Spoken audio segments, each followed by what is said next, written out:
Hi, Nicole. Thank you for joining me today. I'm really excited to take a deeper look at how Amara has evolved over the past 7 to 10 years. And before we get too far, can you introduce yourself a bit and tell us a little bit about who you are? Yeah, thanks, Scarlett.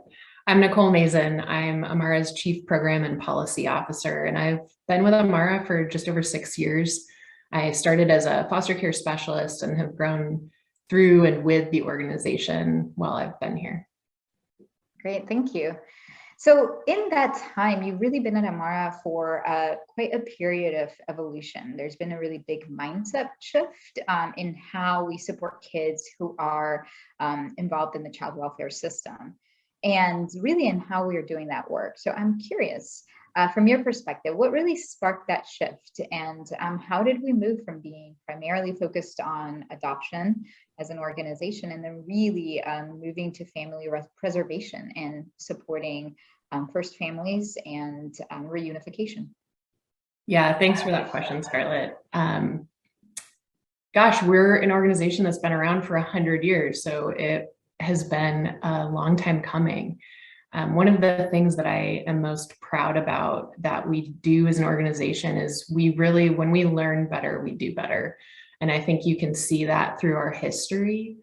And what I've seen in the 6 years that I've been here is really the shift from being an adoption agency to a foster care agency. And that in that work that really started at the program level, we see and learn from our families that keeping families together and really keeping kids connected to their families is integral in them building strong identities and being strong human beings. And that it's just really important for families and kids to have that connection. And that's something that we learned from families. Our community gave us that feedback. We listened to them, and they helped us support other families in doing even better. And this is a shift that's happening not just at Amara, but locally in Washington State and then also nationally. And we're really seeing that everyone is focused on doing everything that they can to really prevent youth from coming into the child welfare system, the foster care system to begin with. And when that can't be prevented, that it's really everyone's job to focus on getting kids back home, and that all of our work is on keeping families together. And we have been at the front end of doing that work as an organization.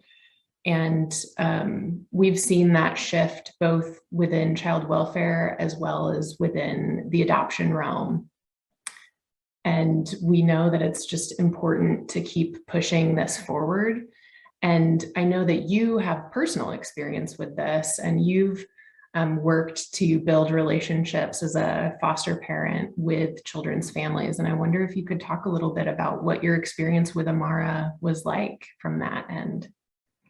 Sure, happy to. So, what's really interesting is you go through a lot of training to become licensed as a foster parent. And there are a lot of ideas that your training kind of touches on that are pretty abstract. So, it's important for kids to feel like they can talk about their families while they're in the caregiver's home. And it's important for you to try to build a connection wherever possible. But it isn't really until the first time that you have kids arrive in your home and you suddenly realize that you have a kiddo or a set of kiddos who are total strangers to you, that even if you have experience, as was our case in raising children, you don't know these particular kids, and you don't know their likes and dislikes and fears, and you certainly don't know just a ton of what has happened in their lives right up until that point. And so in order to really make them feel comfortable and make them feel like they're at home, and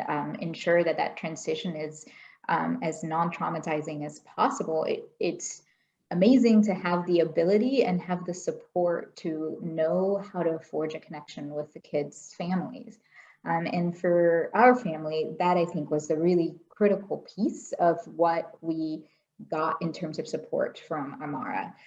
It's a very daunting task to reach out to kind of the unknown, and say, your kids are okay, they're safe, they're happy, they're asleep, they ate dinner. Would you like to attend the next doctor's appointment in some way? It's really hard to do that for foster families and caregiver families, I think in general, at the beginning of a relationship and at the beginning of a placement.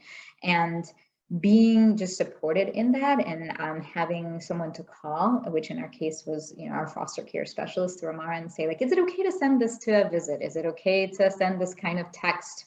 And building that skill set and connecting to family was, I think, the most critical thing that we received, and that felt really held in, and grew our ability to really hold that space for kids where they could be themselves in our home and be themselves with their families and not feel like they needed to sort of pick and choose alliances, and they could just, be as natural as possible during a really difficult, traumatic time in their lives.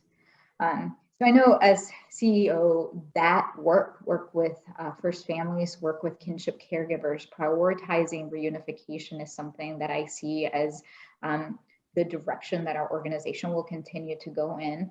And I know that your team, Nicole, will be working on developing kinship support. So can you maybe talk a little bit about that work that we'll be taking on in the next few months? Absolutely. So we're really excited to be building out our kinship program. And kinship is when family takes care of family. It's when family steps in, when there's a crisis, and they're able to support their own family. And kinship caregivers can be grandparents or aunts and uncles or cousins, or they can even be a mentor or a family friend. And it's having a person that a child knows or has some kind of background relationship, some kind of identity that they share, so that they don't have that experience that you had, where it's a complete unknown, it's a stranger. And there's so much value in that. The transitions for kids, for their families, are smoother, and the outcomes for kids and families are better. Kids who go into kinship care rather than foster care have better well-being outcomes, health, education. They're in the child welfare system, in this foster care system, for shorter periods of time than their counterparts who are in classical foster care. So we just know that this is better for kids. And so we want to make it more accessible for families and kids. And we want to make sure that we're supporting kinship families, because one of the other pieces is that kinship families are disproportionately supported and also disproportionately representative of the kids who come into care are disproportionately represented in kinship care. So Black and Indigenous families are stepping up and caring for their own families more, and they're not getting the financial support that foster families get. And so that's something that we really want to work to rectify. And we have the opportunity to do that with this federal grant opportunity. We're one of 5 organizations in the country that was selected. And it really just is an indication of the way that things are shifting nationally, a recognition that what we want to do, which is really centering family first, is something that we want to do as a nation and as a society. So we're really excited to work with kinship families to build out a program that's really going to support them and shift their experiences and really impact policy both locally and nationally. So very excited to start this program.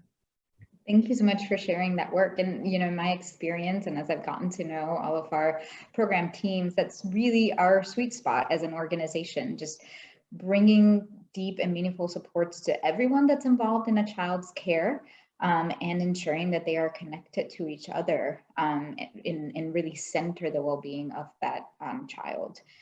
I think, the learnings from this work and just taking it broader into the field and helping shift policies and practices is going to be critically important as well.